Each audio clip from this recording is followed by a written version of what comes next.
सभी को जय मसीह की फिर से स्वागत है आपका एक और नई वीडियो में। प्रभु आपको ढेर सारी आशीष दे और बने रहे हमारे साथ में वीडियो में।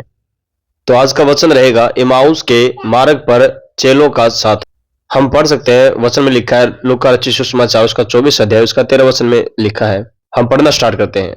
वचन में इस प्रकार लिखा है, उसी दिन उनमें से दो जन इमाउस नामक एक गांव को जा रहे थे। वे उन सब बातों पर जो हुई थी आपस में बातचीत कर रहे थे। और जब वे आपस में बातचीत कर रहे थे और पूछताछ कर रहे थे, और तो यीशु आप पास आकर उनके पीछे साथ हो लिया। और आगे वचन में लिखा है, परंतु उनकी आंखें ऐसी बंद कर दी गई थी कि वे उसे पहचान ना सके। उसने उनसे पूछा, ये क्या बातें हैं जो तुम चलते चलते आपस में करते हो?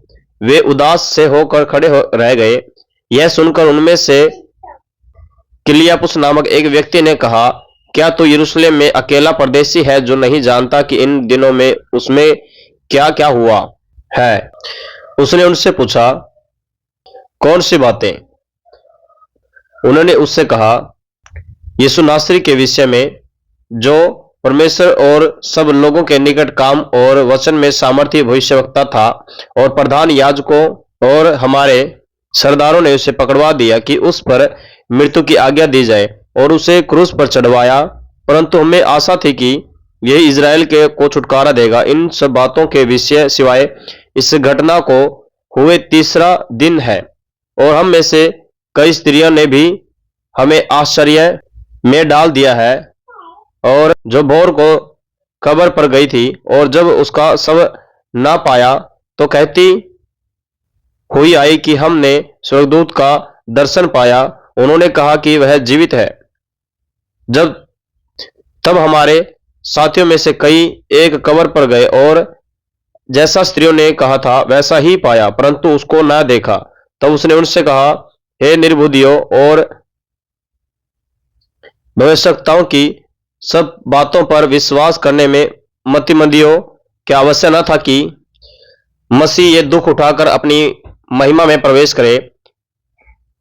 तब उसने मूसा से सब भविष्यवक्ताओं की से आरंभ करके सारे पवित्र शास्त्र में अपने विषय में लिखी हुई बातों का अर्थ उन्हें समझा दिया।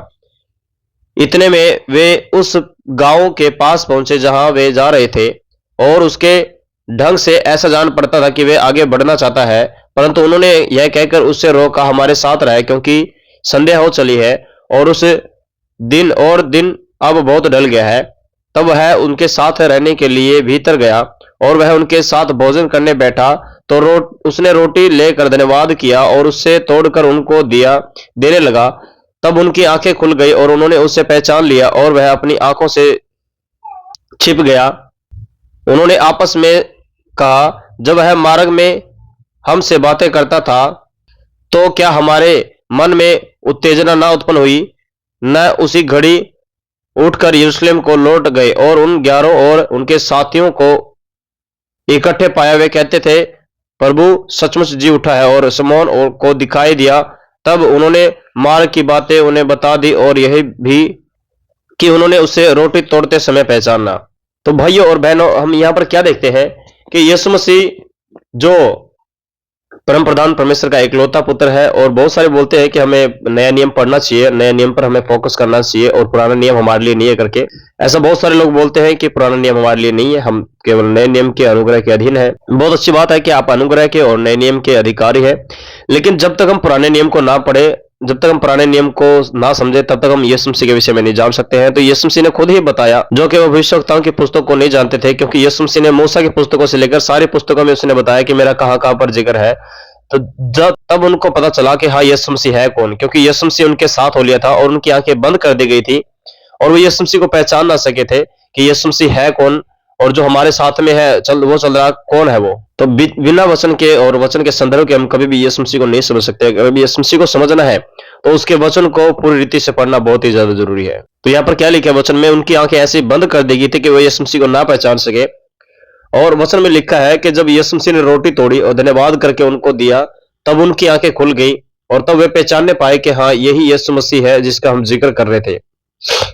अगर आपको ये वीडियो अच्छी लगी हो, अगर आपको ये वचन समझ में आया हो, तो प्रभु आपको ढेर सारी आशीष दे और बने रहे हमारे साथ में ऐसे ही और वीडियो देखने के लिए और जानकारी जानकारी के लिए हमसे जुड़े रहें। प्रभु आपको ढेर सारी आशीष दे। सभी को जय मसीह की। प्रभु में आगे बढ़ते रहें और गॉड ब्लेस यू।